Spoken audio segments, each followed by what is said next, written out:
those same documents would go to the embassy. Look at the brochure and then you'll see the schools that offer that. There are opportunities out there for young people to get tech savvy and start impacting lives around the world. I'm very excited to welcome you to this episode of my career story. So, you're welcome. Yeah, please walk us through your time in secondary school. How did you start out in media productions? Okay, so I went to a mission school, a faith-based school, Christian mission school. It's called Christ Ambassadors College in Kaduna, Nigeria. And that, for me, that was a miracle for my life. Starting up on that foundation, I was able to channel my life in the right direction. So going to school, my mother told me that that there was nobody in the class that was better than me. And I needed to hear that because I was coming in very late. Some things happened, so I couldn't join those who started up at the time that everybody was meant to start up. So I came in really, really late, probably 2 weeks to exams. And I had missed tests, I had missed a lot of things. So I needed to hear that from my mother. And as whoever is watching, if you don't have people who motivate you, you need to look for it, because there's so much that happens for you when somebody tells you you can make it. It just changes everything. If somebody tells you you will never make it, and that person is probably like a father figure or your mother, it's really difficult for you to find the courage to make it. So, but what my mom told me going to school changed everything for me. She said, going in there, there's nobody who is better than you. So go there and make it happen. So although I didn't do well the first time, of course, came in a few days to the exam. But the next term I came first, the term following I came first, and it just went on like that. I don't think I ever went beyond 5th in class, and it was that foundation. But beyond what my mother told me, I also met the right people in the school. Now, the school back then was set up in a way that is an infusion of godly virtues and professional tutoring in terms of academics. So it gave me the foundation, I needed to see life from the right perspective. I was intentional in what I did with my life. So we'll study hard, we'll pray, we'll listen to the motivational sessions that they had. They made us go through. So all of that helped me see life through the right perspective. And by the time I was done with secondary school, I knew I had an intention to fulfill purpose, God's purpose for my life. So that intention that awareness made me recognize my purpose the moment I saw it. And this is really important because your purpose in life can be flying past you and you will never know. Wow. So, but that awareness of, okay, you're meant to fulfill purpose in life. You're meant to do great things. You're not meant to be small. You're not meant to just pass by. There is a purpose for your life. There is an impact you are meant to make in society. You were created to solve a problem.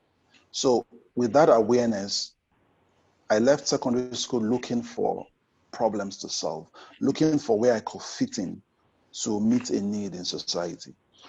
I wasn't just looking for a job. I was looking to impact society. So it went on. I was just, at about the time I was finishing secondary school, I was watching television and I saw Victor Ladokun of Turning Point, Christian Broadcasting Network. He used to produce and present CBN News back in the day, but at this point he was doing Turning Point, a program on Christian Broadcasting Network. And once I saw him on TV, I knew that was what I wanted to do. Not necessarily present, but I knew I wanted to produce content like that. And so all of that, and then it just went on and on. But I'll tie all of this to the secondary school I went to. I think one of the flaws I had, the school may have had, was, which most schools have today, is having a functional counseling unit that people are aware of. So now, there was a counseling unit, but most of us never went for counseling. I mean, you just think counseling is something that when people are troubled and frustrated, they just go for. But counseling is meant for everybody. It's therapy. It's guidance. They call it guidance and counseling. So if I had a counselor back then run me through my life goals, probably what we'll have concluded was, if you want to be a media producer, this is the path of life you should follow. But I didn't have that. So it's something I encourage schools to pay more attention to. I know most of them will have guidance and counseling units, but you need to pay more attention to it. You need to explain to your students what that really is and how it impacts on their career choice, and then encourage them to go for counseling sessions. And I don't believe you should have just one counselor in a school of probably 1,000 people. You need probably just one counselor per class, or per set, So if it's a secondary school of 6 classes, then probably you have a counselor for each set. So sometimes they have just one A, B, C. So you have one counselor for the whole of just one student. That way they can relate better with the person and have one-on-one sessions with the person. Right from when someone is in just 1, just 2, depending on grade 1, I'm not sure what kind of schooling system you follow.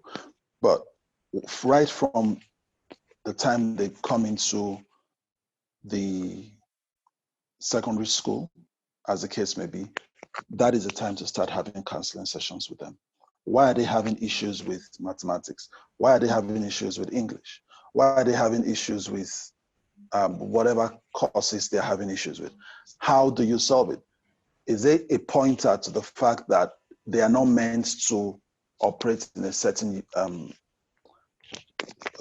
that they're not meant to be in that career path, and then do you want to reroute them to a different career path?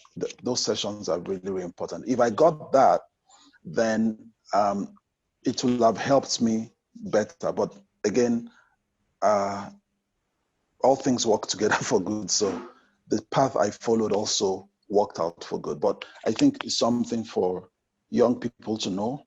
Get a counselor that you can talk with about your career path. That way, you can make the right decisions early and not have to make them too late when you've lost so much time. Wow. That was very, very succinct. Thank you. And I'm sure that